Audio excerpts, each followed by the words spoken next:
አንድ ንጉስ በጣም የሚወደው አማካሪ ነበረው። ይሄ አማካሪ ደግሞ ከአፉ የማይወጣው በቃ ሁሌም የሚላት ቃል አለ። ሁሉ ነገር ለበጎ ነው ይላል። ምንም ሲገጥመው ለበጎ ነው፣ ምንም ይሁን ለበጎ ነው የሚለው። ንጉሱም የሆነ ነገር ሲሆን ንጉስ ሆይ ለበጎ ነው ይላል። እና ይሄ ንጉስ በጣም ሁሌ ይናደዳል። ከለታት በአንድ ቀን ለንግድ በሚሄዱበት ሰዓት ግን ንጉሱን አጋጣሚ ጫካ ውስጥ የሆነ ነገር እግሩን አውራጣቱን ይቆርጠዋል።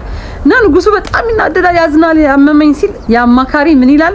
ንጉስ ሆይ ለበጎ ነው አይዞት ይላል። በጣም ይናደዳል ያ ንጉስ። ቀጥታ ወደ ከተማ ይመጣና ወደ ሀገሩ አማካሪው እስር ቤት ከተውና በጣም ይናደዳል።